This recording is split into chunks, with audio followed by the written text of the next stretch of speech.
Les Émirats arabes unis ont annoncé, le 1er août, la mise en service de leur premier réacteur dans la centrale de Baraka, une première dans cette région du monde dont les besoins énergétiques ont été assurés historiquement par le pétrole et le gaz. Mais le démarrage de cette unité interroge alors qu'Abu Dhabi est en froid avec ses deux voisins le Qatar et l'Iran. Les Émirats arabes unis sont entrés, le 1er août, dans le club restreint des pays utilisant l'énergie nucléaire civile avec la mise en service de leur centrale de Baraka.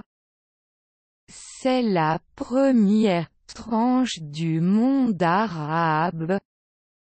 Nous annonçons aujourd'hui que les Émirats arabes unis ont procédé, avec succès, à la mise en service du réacteur numéro 1 de la centrale de Baraka, la première du monde arabe.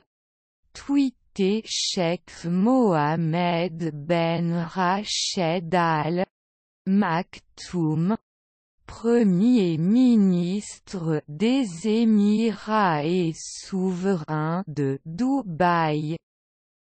C'est un moment historique pour les Émirats dans leur objectif de fournir une nouvelle forme d'énergie propre à la nation, commentait Ahmad Al-Kaabi, représentant des Émirats auprès de l'Agence internationale de l'énergie atomique (AIEA).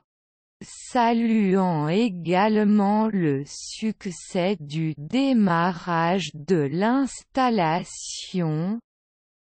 L'exploitation est entre les mains à Nawa Energy Company.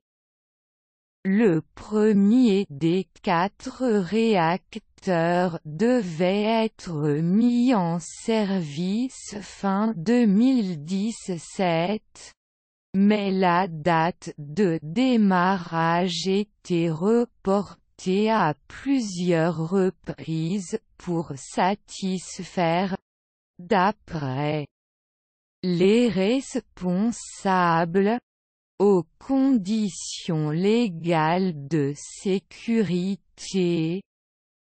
Lorsqu'ils seront pleinement opérationnels, les 4 réacteurs auront la capacité de produire 600 MW d'électricité, soit environ 25 des besoins des Émirats arabes unis, pays riche en pétrole, mais qui souhaite conserver sa manne vers l'export. Échec français. La centrale est construite par le Sud-Coréen Korea Electric Power Corporation, KEPCO, qui avait remporté le contrat en 2009. Une date de sinistre mémoire pour le nucléaire français.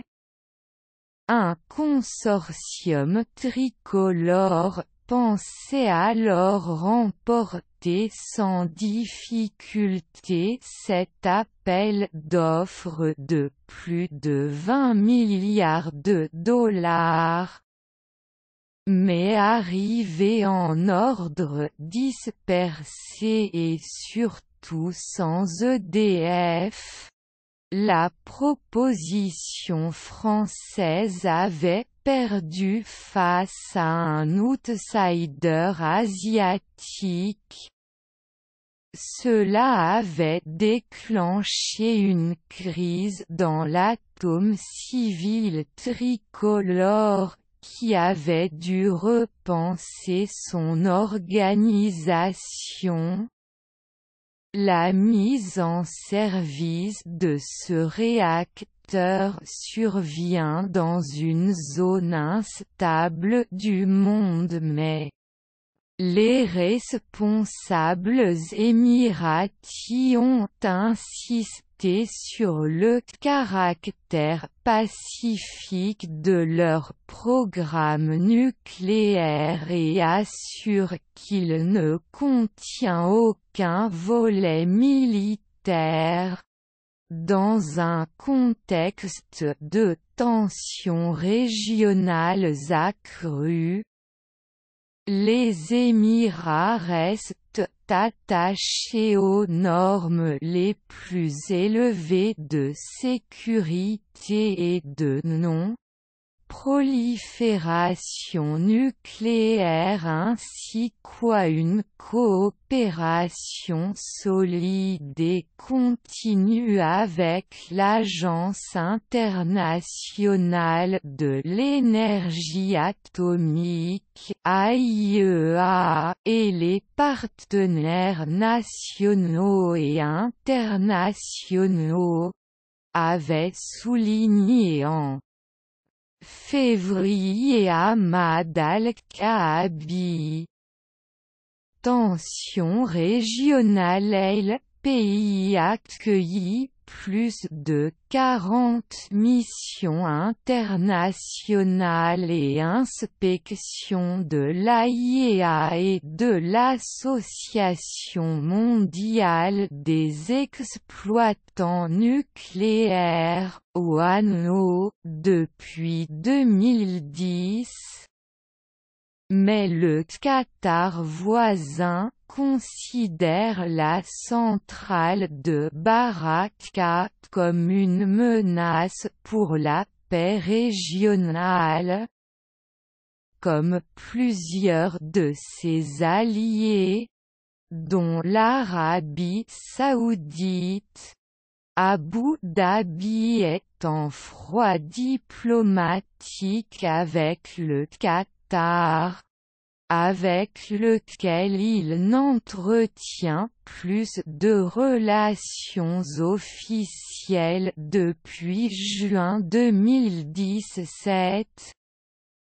Abu Dhabi entretient aussi des liens tendus avec Téhéran, par ailleurs lourdement sanctionné par la communauté internationale à cause de son programme nucléaire controversé jusqu'à la signature d'un accord avec les grandes puissances mondiales en 2015 à Vienne.